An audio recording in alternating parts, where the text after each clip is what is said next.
Uyu ni umwanya wo kumva no gusobanukirwa ijambo ry'Imana mugezwaho n'umuryango w'amatorero Beteri mu Rwanda. Hallelujah. Hallelujah. Oh, hallelujah. We are glad this morning to worship our God. Hallelujah. Tuanezere muri iki gitondo guhimbaza Imana yacu. Hallelujah. Kubera iki Imana iriho, nubwo mubona turi mu bihe bya corona ku isi, ariko hari ikintu Imana irakora. Abanyamubiri ntago babibona, ariko abanyamwuka barayibona. Hallelujah. God is preparing his people. Imana irategura ubwoko bwayo kubera ko igihe cyo guhura nabwo kiri hafi. This is my message this morning. Hallelujah. Mu gihe kizaza kitari kure, Imana iza gushyira itandukanirizo hagati y'ubwoko bwayo n'ubutari ubwoko bwayo, hagati y'umukiranutsi n'udakiranuka.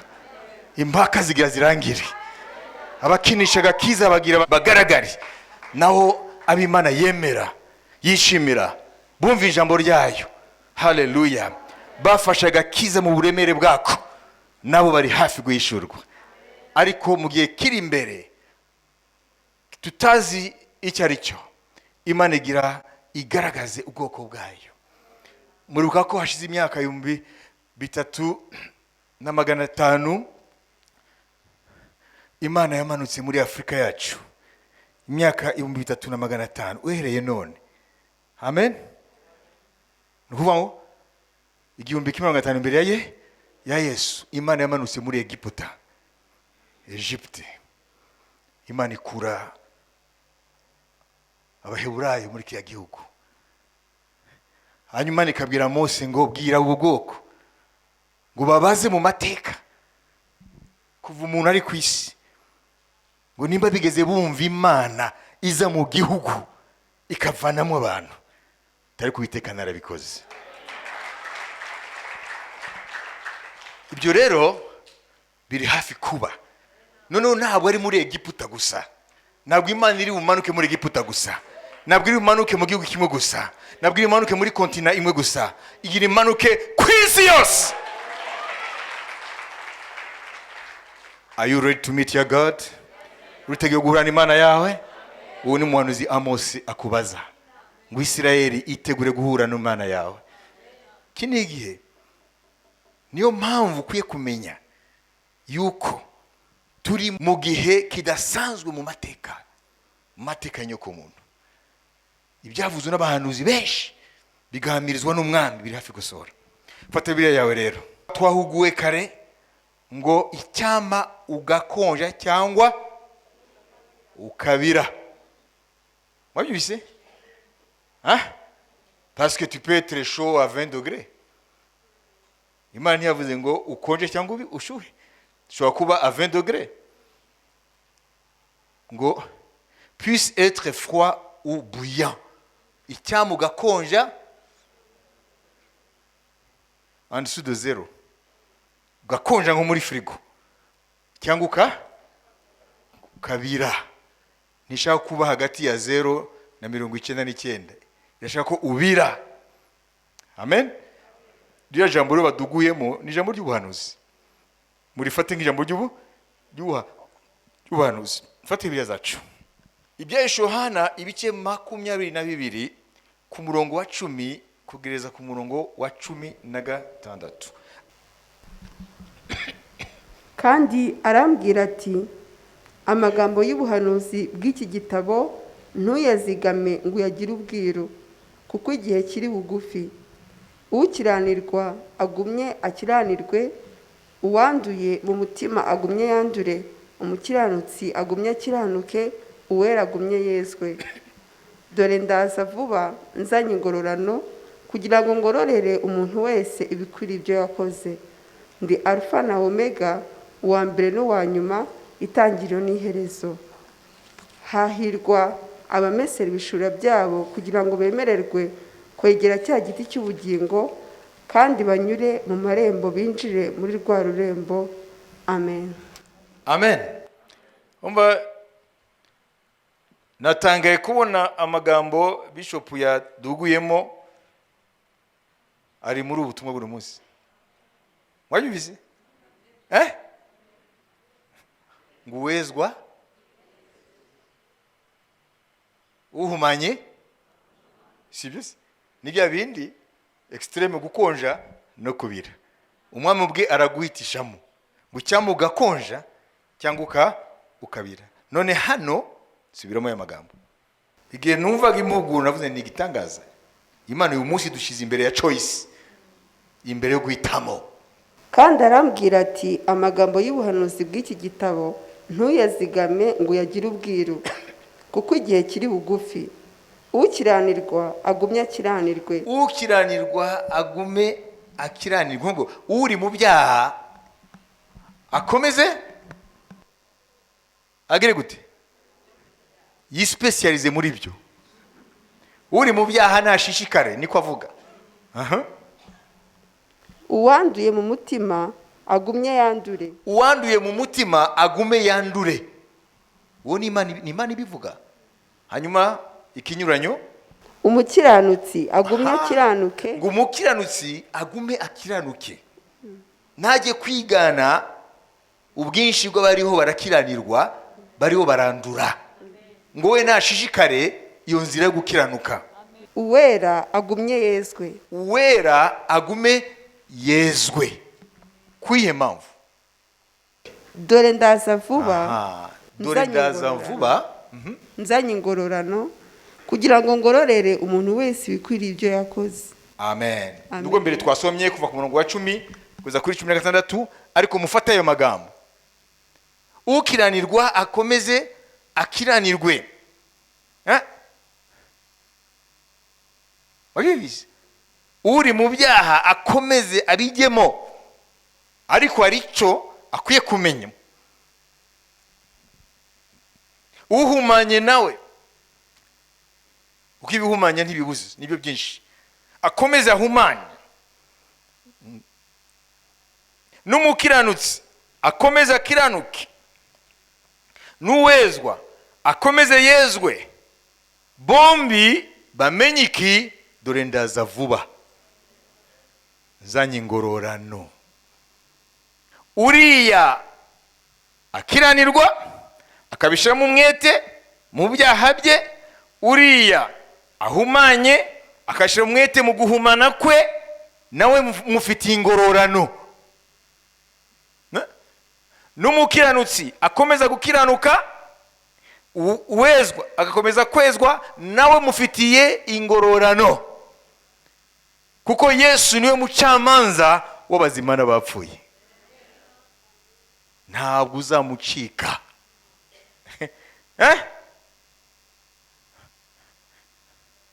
Hariho imvugo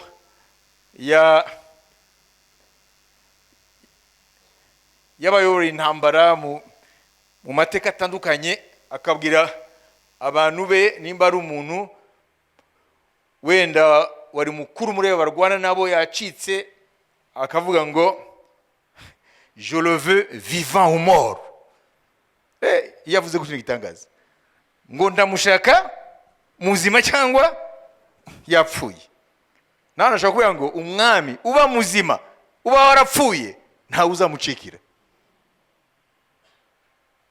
Uri no gutwe niyumve.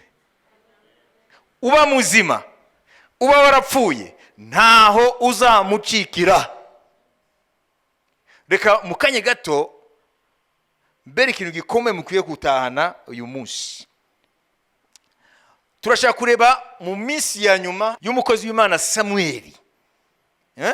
Chronology y'ubuzima bwa nyuma, uko yapfuye, uko yahambwe, nimba byararangiriye aho. Ni utumenya yuko umwami akubwira ngo ukiranirwa akomeza akiranirwe, uhumanya akomeza ahumanye, n'umukiranutsi akomeza akiranuke, n'uwezwa akomeze yezwe. Ngo dore ndaza vuba nzanye n'ingororano kugira ngo ngororere umuntu wese bikwiranye n'ibyo yakoze. Nuko umwami Imana abapfuye abakiriyo mu mibiri bose abareba gutya. Haleluya. Nta namwe uzamucikira. reka tugere muri Samweli wa mbere vuba vuba ibice 25 ku murongo wa mbere. Ibi ni ibintu très important, ibintu by'ingenzi Satani arashaka ko abantu bamenya, na niyo mpamvu abantu baba mu gakiza bagakina cyangwa ngo bakavuyemo cyangwa abanyabyaha bagatuka iby'Imana ntibazi ibyo bakinisha. Soma vuba.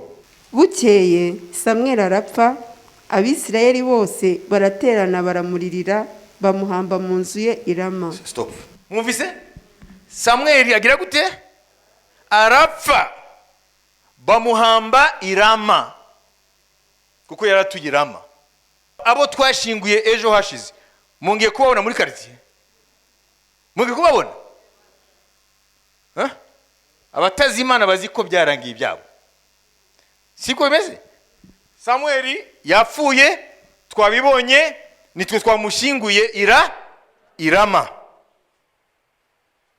Twebwe turakomeza ibyacu, ariko umviriza, amateka ya Samweli ntabwo arangiye. Jya muri rero igice 28 ku murongo wa mbere ku murongo wa 20. Samweli wa mbere 28 ku murongo wa mbere kugeza ku murongo wa 20. Igihe cyose uzaba wumvise yuko utangiye gucika intege, uzajya ugaruka kuri aya magambo. Hari imbaraga Imana izaguha zo guhunga icyaha n'igisa nacyo. Haleluya. Soma vuba. Muri iyo minsi Abafilisitiya bateranye ingabo zabo kujya kurwana n'Abisirayeli. Akishi abwira Dawidi atumenye rwose ko uzatabarana nanjye n'abantu bawe tukajyana n'ingabo ku rugamba. Dawidi aramubwira ati ni naho uzamenyera icyo umugaragu wawe nzakora. Akishi abwira Dawidi ati nicyo kizatuma nkugira umurinzi w'umutwe wanjye iminsi yose. Ariko Samweli yari yarapfuye. Musunye kandi ngo Samweli yari yarapfuye. Kugeza Samweli yarapfuye, icyo abantu babona ni imvayi. Ariko umusaza hari ibyo arimo. Abisirayeli bose baramurira bamuhamba mu mudugudu we i Rama. Kandi Sawuli yari yaraciye abahanzweho n'imyuka mibi n'abashitsi bo muri icyo gihugu. Gushika muri cyari cyo bayita mu Gifaransa médiumnité. Abantu kigiye benshi nabyo bazire.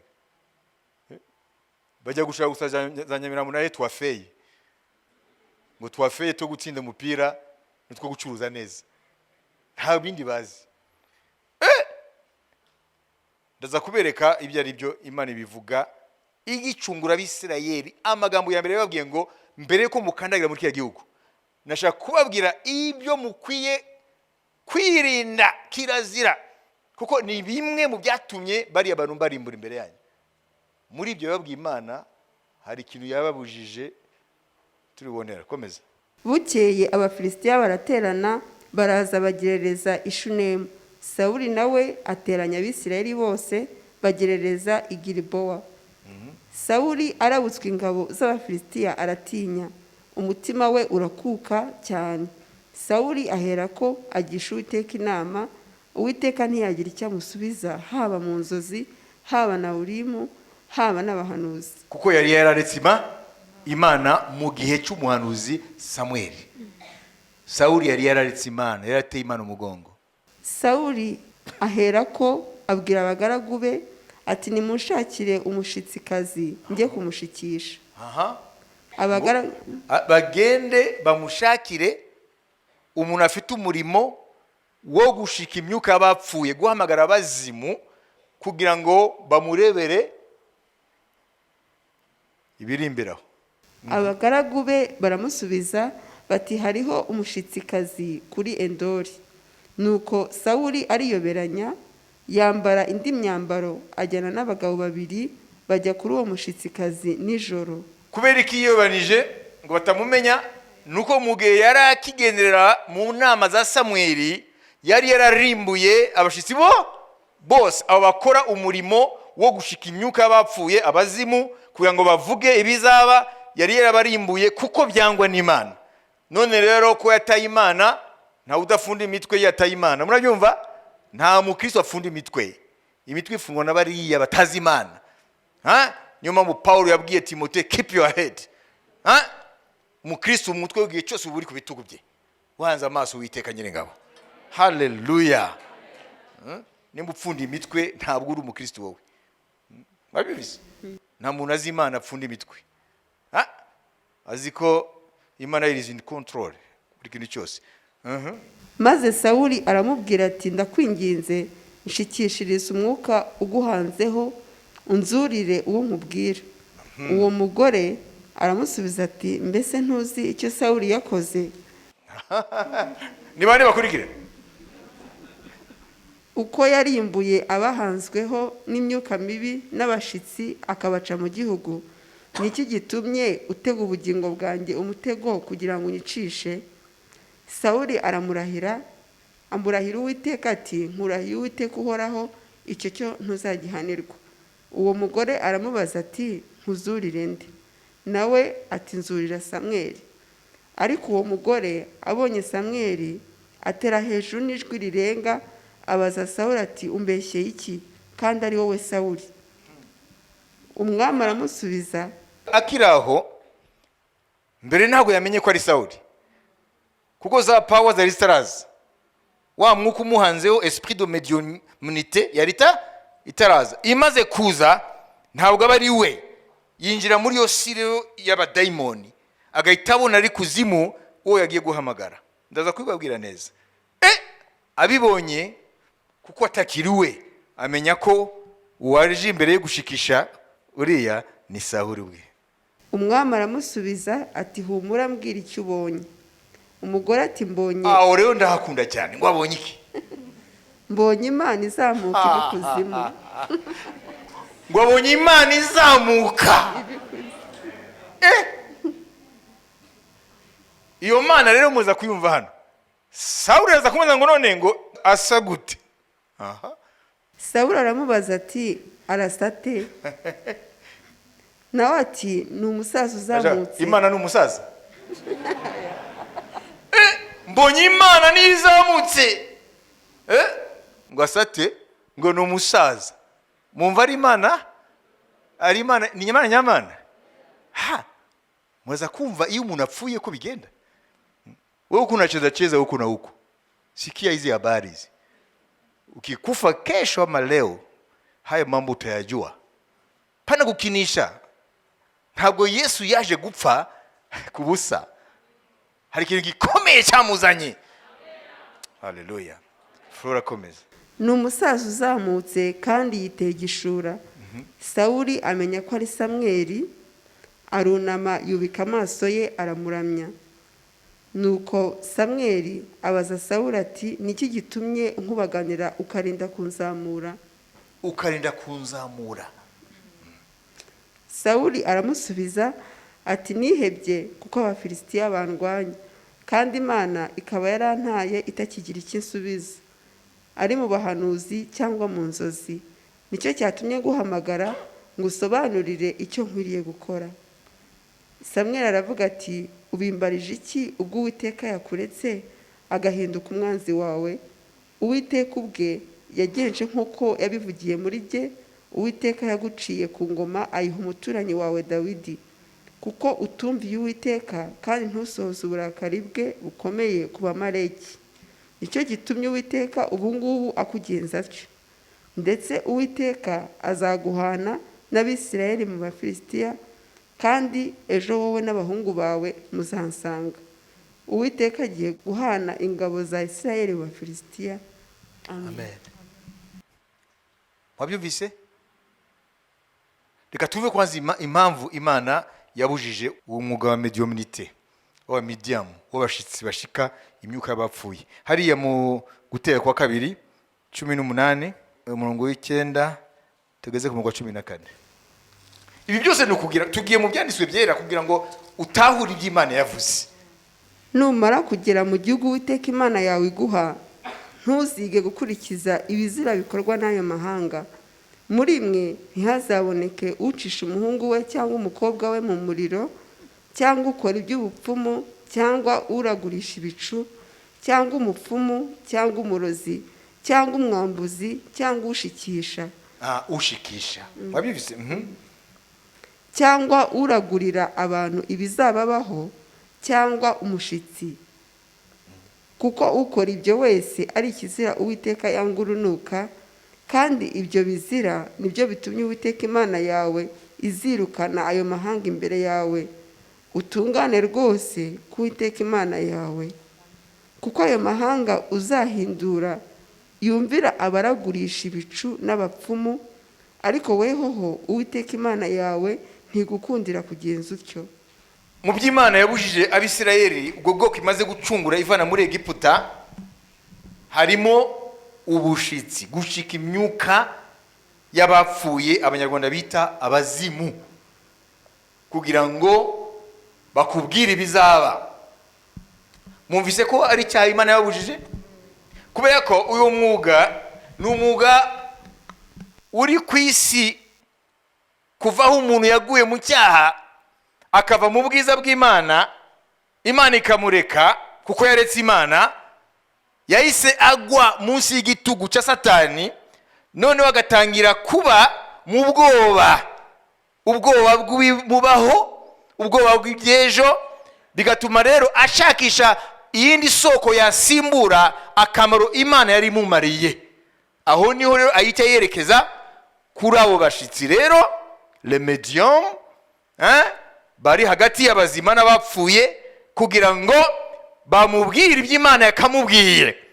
Imana iravuga ngo ntihakagire umuntu mu bwoko bwanjye azajya muri ibyo, kuko ibyo birababaza Imana, kuko Imana yageneye umuntu kubaho no kuyiringira. Haleluya! Ukwiye kuyizera ukayiringira yuko igufitiye ibyiza. Nta zindi protection ukeneye. Iyo wizeye Imana nta zindi protection ukeneye. Imana iraguhagije. Haleluya! Kugeza umunangurikira? Mu minota mike isigaye. Kurikira? Samweli arapfuye. Twabisomye? Samweli baramuhambye, baramushinguye iwe Irama. Ariko turayibona hano Samweli ntago byarangiye. Bashinguye umubiri, ariko Samweli ukuri, wa muhanuzi w'Imana, wa mucamanza wa nyuma mu Bisirayeli, ariho mu mwuka. None abarizwa he? Abarizwa mu cyo Bibiliya kifatwa le séjour des morts, ari byo bita kuzimu. Nuvuga ngo ni mu isi ibika abapfuye, ntabwo ari iherezo ryabo. Iyo umuntu apfuye akava mu mubiri mu buryo bw'umwuka, agenda muri séjour des morts, agenda muri yo si Imana yateguriye imyuka y'abapfuye. Mwayumvise? Amen.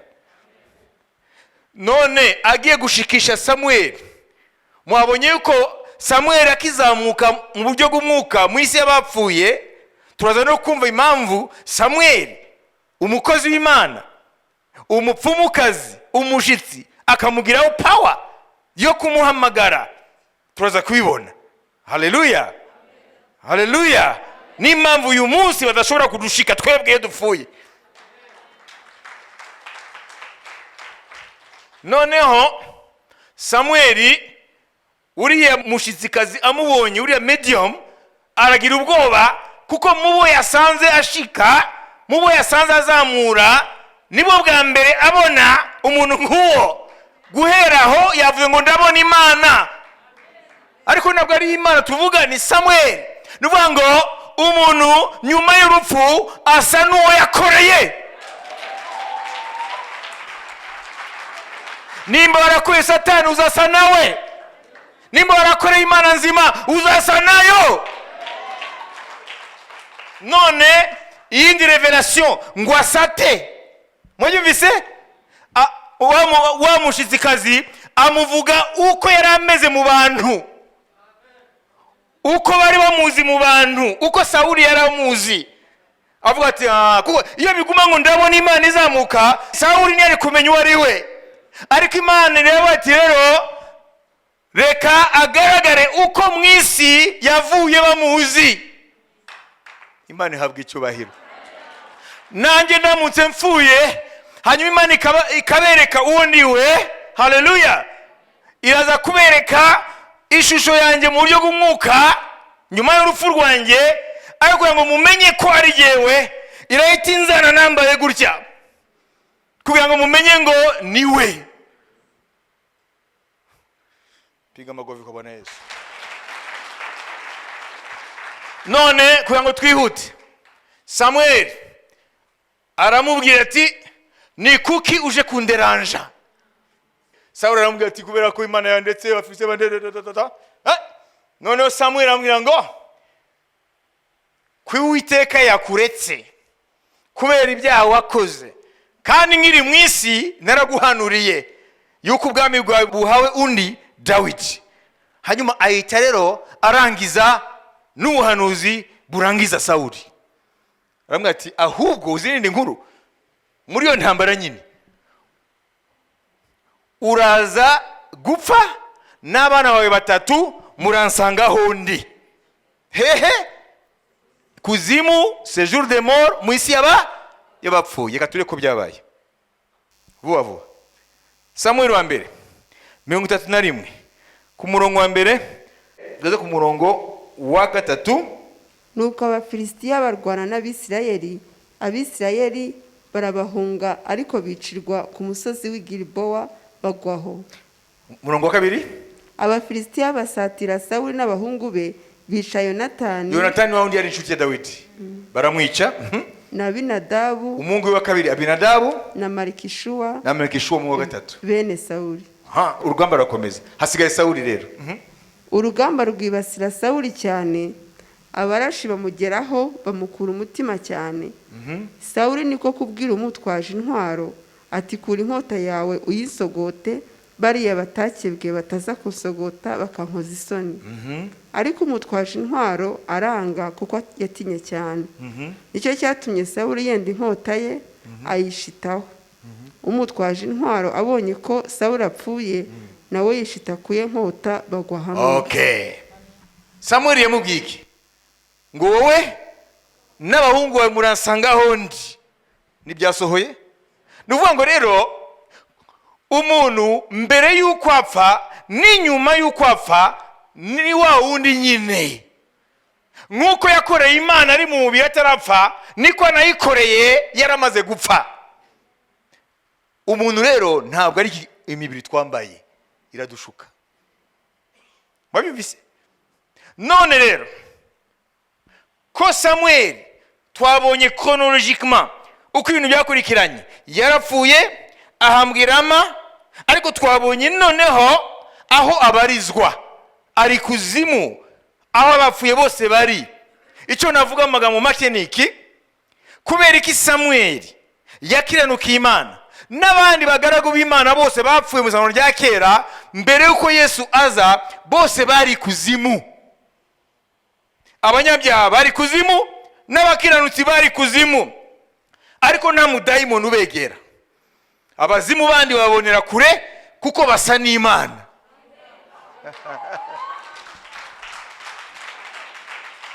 Changa mukiyabona Yesu Kristo, haleluya.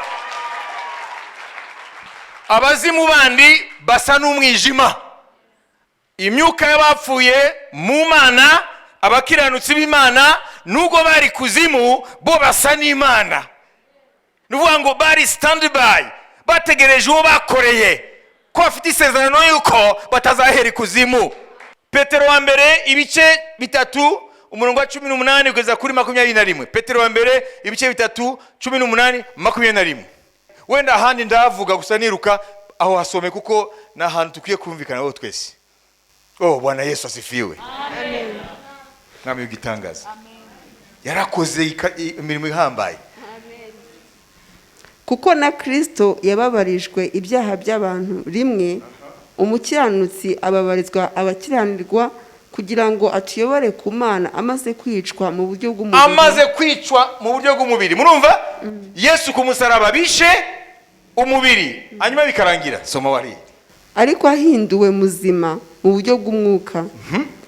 Niwo yabwirishije imyuka yo mu nzu y'imbohe. Ça veut dire que umviriza. Ngo amaze kwicwa umubiri, amen, yari muzima mu buryo bw'umwuka.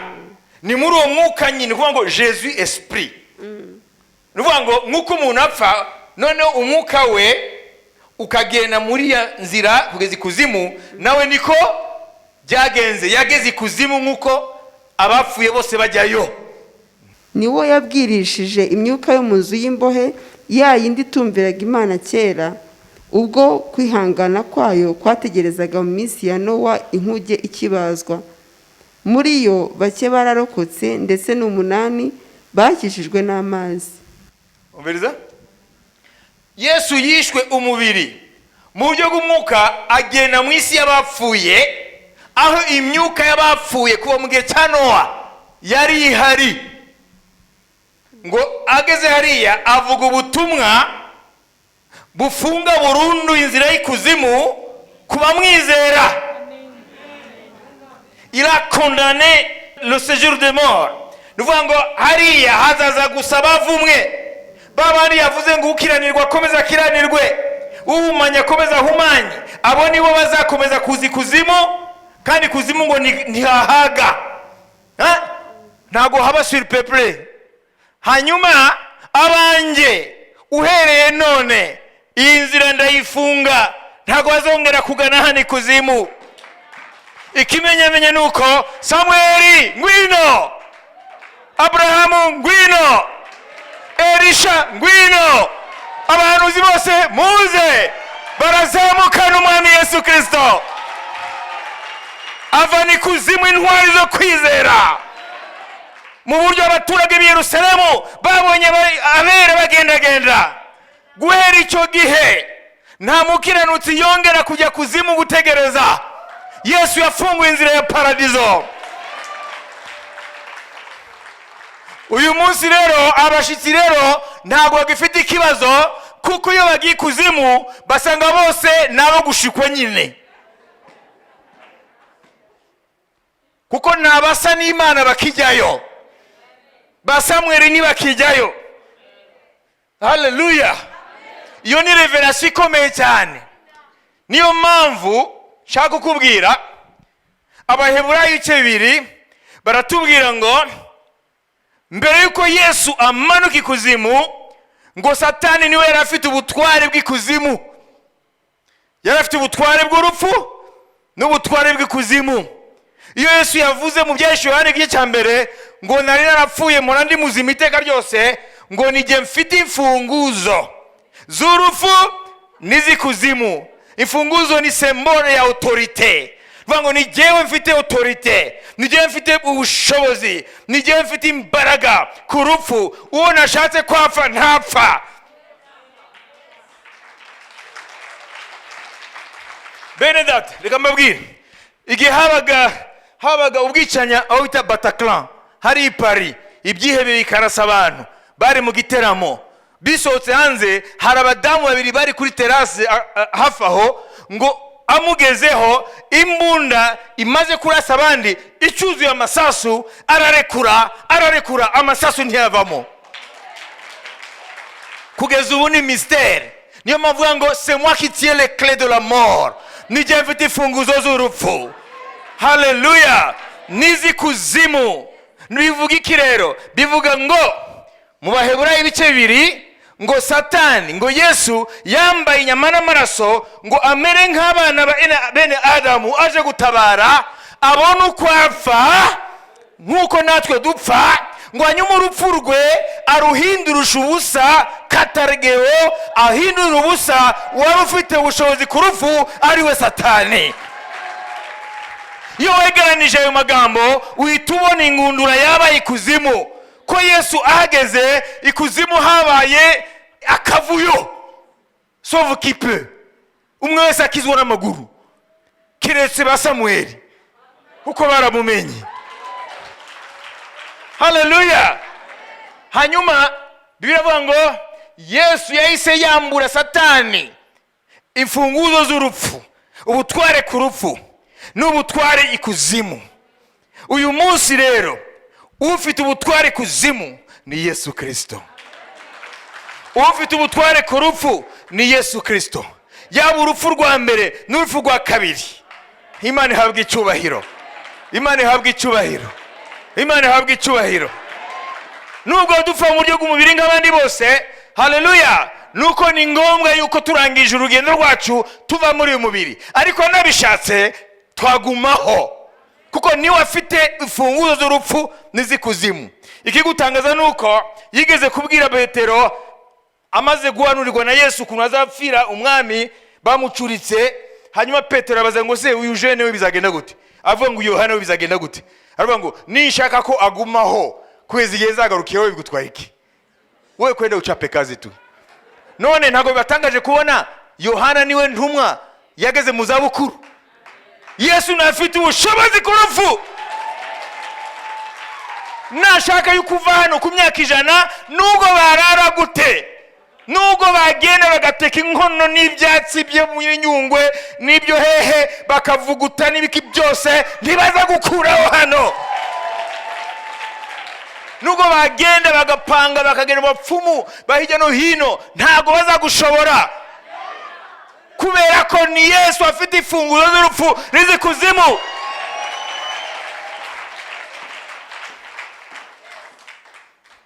Umukiranutsi ntabwo ari umuntu wo gukinisha. Nigiye umugambi ukamwica nuko ari Imana ye yashimye ko ariyo nzira anyuramo kugira ngo ajye muri paradizo. Ntabwo wakwigamba ngo Imana ye iri hehe, kuko Yesu afite ubutware ku rupfu n'ikuzimu. Haleluya, haleluya, haleluya. None muvandimwe, mu gusoza ubutumwa bw'umwami wacu, ko uzi yuko uzapfa, kandi ibi wumvise hano niko bizagenda. Ikuzimu hariho abapfuye ntago barangira, imyuka yawe iragenda igategereza igihe cy'izuka, igihe Yesu azaza agahamagara abapfuye bose. Haleluya, haleluya. Hari ibyiciro ntago njya kubijyamo. Umuzuko wa mbere ni w'abakiranutsi abapfiriye mu mwami, haleluya, n'abazima bagahindurwa bakamusanganira mu kirere. Umuzuko wa kabiri n'abakiranutsi kandi bo muri ya myaka 7 antikristo, igihe umwami azagaruka agasanga barishwe n'abazabazura. Umuzuko wa gatatu niwo wa nyuma, niwo abandi bose bashobora gushikwa n'abo bashitsi hari kuzimu, n'abantu bapfa batazi Yesu Kristo. Hano nago ndiyo ndavuga usenga n'udasenga, hano siyo ndavuga ufite idini n'utarifite. Mwisi y'umuka yo madini ntacavuze, mwisi y'umuka hari ukuri kumwe, ese Yesu Kristo, haleluya, yagoye agakiza urakemera cyangwa ntago akemeye. Hari kuzimu ntago bazi Katolika, ntago bazi Abaprotestanti, ntago bazi Isilamu, ntago bazi Abatemwe de Jehova. Iyo ni imvugo yanyu hano. Iyo ugazi kuzimu ni ikintu kimwe gusa, uraje hano ntago wamumenye, nta kindi. Uje hano ntago wamumenye, kubera ko uwamumenye ubu ntajyayo. Kubw'ibyo rero ubwoko bw'Imana, umutwe w'iri somo munsi ni ukuvuga ngo komeza icyo ufite kuko igihe kiri bugufi. Komeza icyo ufite ni bugifite.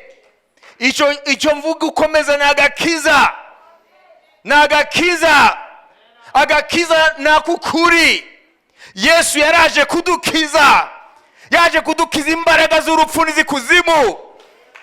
Yesu yaje kuduha intsinzi, ngo nukuri unyizera wese nawe yaba yarapfuye azabaho, kandi uri wese akanyizera ntazigera apfa iteka ryose. Haleluya. Agakiza ntabwo ari amadini yacu, agakiza ntabwo ari gusenga kudasenga. Umuntu wese mwene Adamu upfa kuba waravukiye muri iyi si. You need salvation. Ukeneye agakiza, kubera ko Yesu Kristo niwe agiye kuzimu avanayo abera b'Imana. Uyu munsi kuzimu hariho gusa bategereje urubanza, izuka ry'urubanza rw'imeruka. Nta mukristo akijya kuzimu, iyo apfuye agenda direct muri paradis. Hariya niwe ategereje umuzuko w'abakiranutsi, umuzuko w'ubugingo. None mwene data, kubera iki urashukwa n'isi y'akanyagato? Kubera iki ukinisha agakiza? Kubera iki wowe urakinisha n'ubugingo bwawe? Tu es immortel mon frère ma sœur. Muri wo hari ikintu kizazapfa. kandi niwo wowe ngewe ukuri, ntabwo ari uyu mubiri. Uyu mubiri ushobora kunanuka ukabyibuha ukagira accident amaguru bakayaca n'iki byose. Uyu mubiri ni uw'akanya gato. Iyi ni ingando. Haleluya. Inzu yacu y'ukuri iri mu ijuru. Haleluya. Haleluya. Imibiri y'ubwiza isa n'umubiri wa Yesu Kristo. Rero uriya muntu w'imbere niyo target ya Satani n'abadayimoni be. Niyo mpamvu Satani turasa imyambi ijoro n'amanywa, arazi yuko tuzasanayo. Madam, medium, mushitsikazi, nindi ubonye? Mbonye usa n'Imana. Tuzasa n'Imana. Tuzasanayo. Hano ntabwo ari ubuhamya bw'abakozi b'Imana, ni ubuhamya bw'umukozi wa Satani. Ngo uzamutse asa n'Imana. Ngo décris-moi, undécrive, umbwire imeze gute? Amubwira ishusho yaraziho Samweli. Umusaza yambaye igishura ati niwe, ararambarara aramya Samweli. Wowe rero n'amanyanga yawe, n'amahane yawe, n'amacenga yawe, n'ubwirasi bwawe, no gushaka gushimisha abantu kuruta gushimisha Imana, you cannot escape. Ntabwo uzamuhunga. Waba warapfuye uzahura nawe, waba ukiriho uzahura nawe. Isi nigushuke, isi irashirana n'ibyayo. Tegura ubugingo bwawe, hari kuzimu harahari. Abatubyaye bose bapfuye kera barahari. Abapfuye muri genocide hano barahari. Nta numwe mubariho muri isi iyo avuye muri isi arangira. Kuko Imana yaturemye dufite ibice bitatu.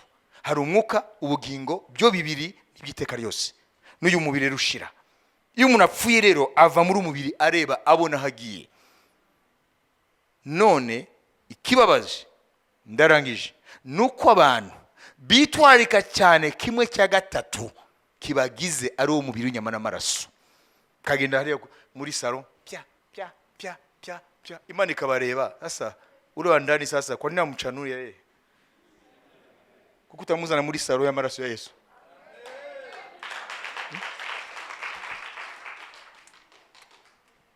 Imana ikabareba. Iyo umenya ko uwo uri uritwararika ejo hazaba aritaka, ahubwo hari indani hari umuntu nashize the real person. Uwo nashize imbere uriya ntaho azajya. Azaba ari mu rupfu rw'iteka cyangwa mu bugingo bw'iteka. Uriya ni ukwiye kuzana muri saro yanjye, ahubwo apana gusa ku wa gatandatu cyangwa ku munsi w'amakwe cyangwa imbere y'amateraniro. Ukamuzana mu gitondo, ukamuzana saa 4, saa 5, saa 6, no mu gicuku ukabyuka ukamuzana mutunganye. Ibi rero ntabwo ari imigani, ni inkuru zabaye. N'uyu munsi ugiye muri Israeli hari imva ya Samweli. Ariko Samweli ukuri mwumvise hari yagiye kuzimu ategereje umwami amuvanayo. Aho niho wonera rero abantu batazi Yesu ukuntu bagowe. Uriya Samweli ntigeze abona Yesu n'amaso ye akiriho. Yakorera guhiteka Imana ya Abrahamu na Isaka na Yakobo. Imana yamanutse ku musozi Sinayi igahindisha umushitsi uriya musozi. Sibyo? Iyo ni ishusho Samweli afite y'Uwiteka. Uwo niwe yavugaga nawe kuva kiri muto igihe Eli yarakuri inzu y'Imana. Murabyibuka? Ariko ntigeze abona umusore w'imyaka 33 ariwe aje ikuzimu. Oya. Yarazi Uwiteka ko ari azi wa muriro, azi ko Imana ariko aje kubona ikuzimu. Hamanutse umusore w'imyaka 33 ari mu bwiza yaka kurusha izuba. Hanyuma aravuga ngo witinya Samweli, ndi uwa mbere kandi w'imperuka, ndi Alfa na Omega, ni jyewe y'Imana wakorera gutazi. Haleluya. Nambaye umubiri kubwawe mbone ngusange aho uri. Byari ngombwa ko nyuraho nyuze kugira ngo ngere hari kuzimu kuvaneyo n'abagenzi bawe. Yesu niwe uhoraho, Yesu niwe Uwiteka. Haleluya. Ngo amavi yose apfukame mu biremwa byo mu ijuru, byo mu isi no munsi y'isi kuzimu, n'indimi zose zature ko Yesu Kristo ari Uwiteka. ngo biheshe Imana Data wa twese, abantu basenga batazi ko batayibona biheshe icyubahiro.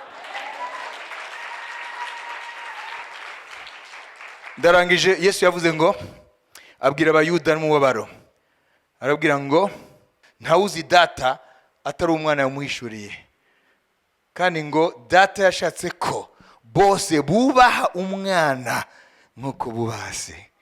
Nk'ubonye umwana abonye se. Imana ihabwa icyubahiro. None kowe nanjye tutazi umunsi n'isaha tuzavira muri iyi si. Maybe uzantanga cyangwa utange. Wenda bamwe nejo mu gitondo simbifuriza ibyo, mbifuriza kurama mukiranukira Imana, sibyo? Ariko ibyo ni ubwiru bw'Imana. None ibi bintu umaze kubyumva wowe nikuza kubikorera. Urango ugenda hariya wiruka inyuma y'igisi gusa. Uragenda rero ukinisha agakiza. Agakiza umuntu akazi. Agakiza ni kuvuga ngo Imana yaturemye, kuko izi yuko tufite ikintu kitazapfa. Twebwe ntago tuzapfa.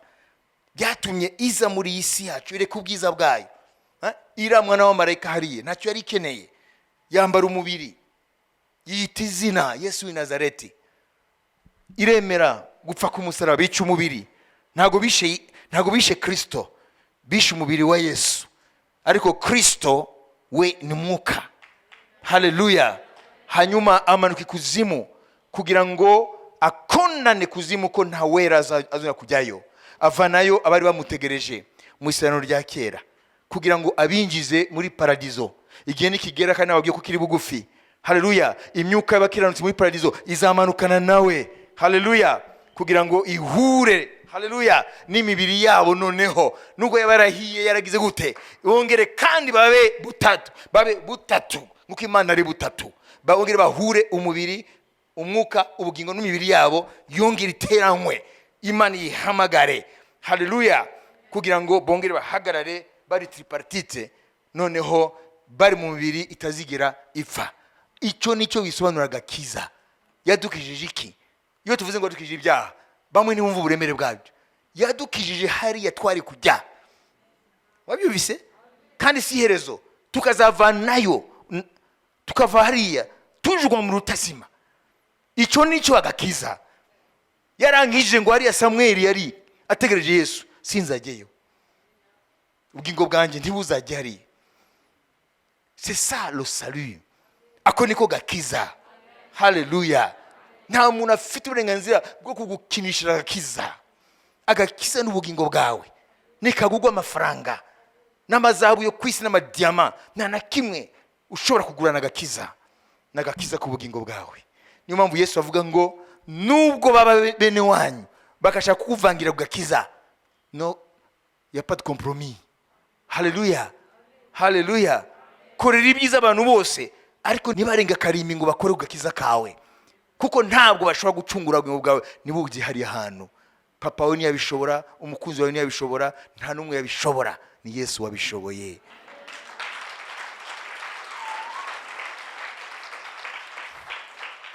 Nubona abantu rero ngo yari mu gakiza, ngo yabishingusemo, il est fou. Il est en train de jouer avec son éternité. Hari ahantu uzahajya nukina n'agakiza. Uzahajya tu. Ibi ntabwo ari umugani, ibi ni ukuri.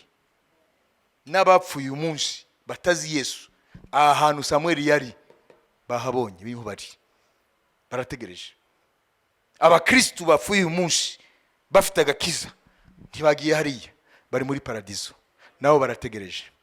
None dusenge, ariko nashaka twongere dusome ahantu hamwe, simbasobanura, hari isobanuye, hanyuma umuntu wese atakambira Imana. Haleluya. Ababura ibice bibiri umurongo wa mbere kugeza mu wa kane, vuba vuba, hanyuma duhaguruke dusenge.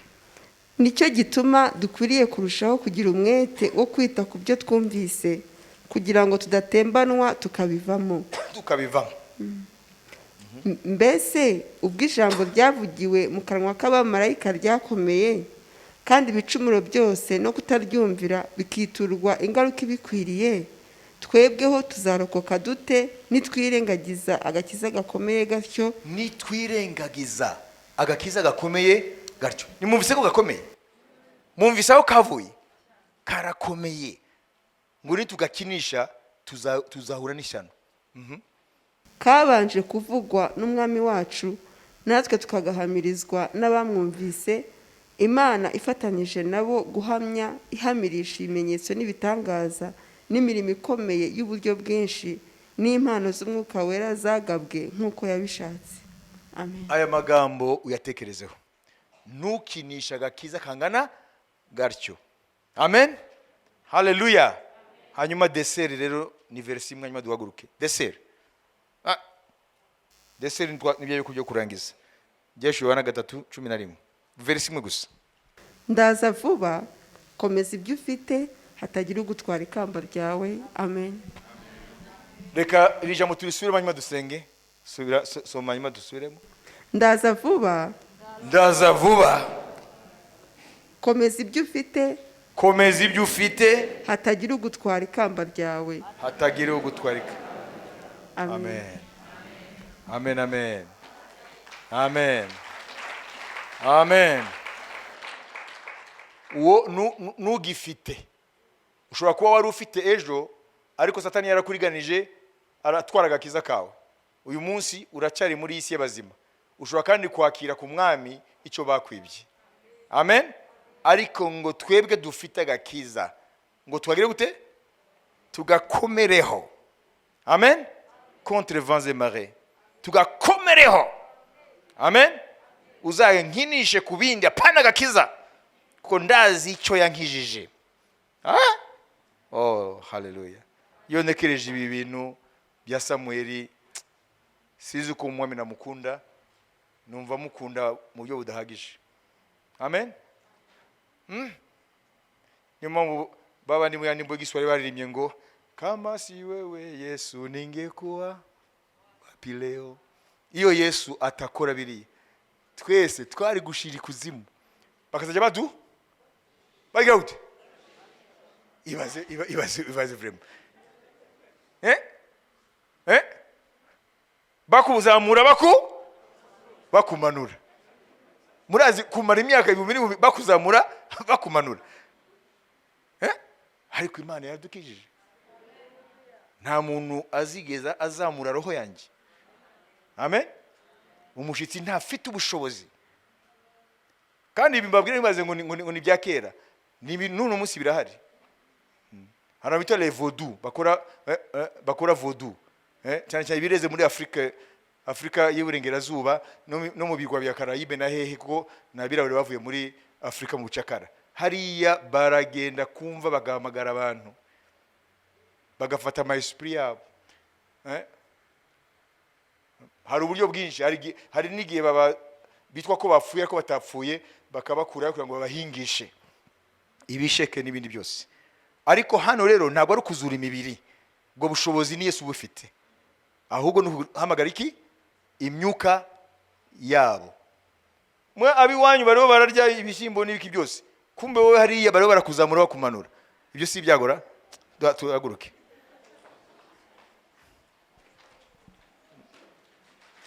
Reka dusenge rero, tugusengere. Haleluya. Komeza icyo ufite, nimba ufite agakiza komeza. Ntuyemere umuntu ngo akinishe agakiza. Nimba waragataye nako, wongera ubwira umwami mutakambira umuririre, yongera guha agakiza ku buntu, kuko aragukunda cyane. Yatanze ikiguzi gihambaye, ntago yifuza kujya hariya hantu. Hariya yavanye intwari ze zo kwizera. Bari bamaze imyaka n'imyaka bari kuzimu nabo, kandi barakoreye Imana, ariko umwami yaragiye hariya arabakurayo. Haleluya. Cyo ni ikintu gikomeye cyane. Reka dufate segonda mu mwese yisengere. Ubugingo bwawe nicyo kintu utunze kurusha ibindi. Ngo rinda cyane umutima wawe kurusha ibindi. Amazu, amamodoka, amafaranga, abadamu, abagabo, abana, ibyo byose ntabwo ari byo ukwiye kurinda cyane. Ibyo uzabisiga rimwe. Rinda cyane umuntu wawe imbere. Haleluya. Kuko niho ubugingo budubiza. mwami ndagushima kuri iri jambo ry'iki gitondo. Turagukuriye ubwatsi ku murimo ukomeye wadukoreye. Nta numwe yari gukora icyo wakoze mwami. Nimba uyu munsi dushobora kureba urupfu rwacu ruzaza tudahinda imishitsi, ni ukubera umurimo wakoze. Nimba uyu munsi nta bashitsi bashobora kudushika tumaze gupfa, ni ukubera umurimo wakoze. Mwami, nta magambo dufite yo gukura ubwatsi, nta magambo dufite yo kugushima, ariko mwami Yesu uhabwa ikuzo. Ushimwe mwami. Haleluya. Ndasenga umuntu wese afite agakiza wamuhaye, umuhe mwami ubuntu bumubashisha gukomeza icyo afite, gukomeza agakiza kuzageza igihe uzagarukira. Nawe urupfu rwaza rusanga afite agakiza, rusanga afite kwizera. Abataye agakiza nabo mwami turabasengeye, wongere ubakangure, wahumure amaso, bongere bakugarukeho mwami mwiza, wongere ubahe ku buntu agakiza Satani yabariganije akagatwara kakavanamo. Turasengeye mwami na miliyari z'abantu bari ku isi, bamwe bafite amadini abandi nayo bafite, ariko ni bafite agakiza, ni bafite Yesu Kristo. Mwami ubahumure, umucyo wawe ubagereho, ubamurikire mwami, bave mu mwijima baze mu mucyo wawe, umucyo w'ubugingo. Bave mu butware bwa Satani baze mu bwami bwawe, hanyuma bazaraganwe n'abejejwe umwanda wo mu ijuru. Urakoze mwami, nkuragije ubwoko bwawe, ntihagire n'umwe azazimira, ntihagire n'umwe Satani azigarurira, ariko twese mwami dutunga imitima yishimwe kandi imitima yubaha Imana kuzageza ku iherezo. Ndahagaritse imbaraga z'umwijima zose mu izina rya Yesu ku bugingo bwacu. Imbaraga z'abadayimoni zose ndazifashe mpiri, nta bubasha mufite ku bugingo bwacu. Yesu ni umwami w'ubugingo bwacu. Yesu yaraducunguye, yarabanesheje, yakunesheje mu butayu, akunesha ku musaraba, akunesha ikuzimu. Haleluya. Azukana imfunguzo z'urupfu z'ikuzimu. Niwe afite ubutware bwose, kandi twebwe ntago tuzabona ikuzimu. Yesu Kristo yarafunze iyo nzira. Turagushima mwami yuko turabijuru. Waba icyubahiro n'ikuzo mu izina ryawe Yesu, amen. Amen. Katubaho umugisha, ubuntu bw'umwami wacu Yesu Kristo n'urukundo rw'Imana no gusabana n'Umwuka Wera bijyana twese. Amen. Shalom shalom.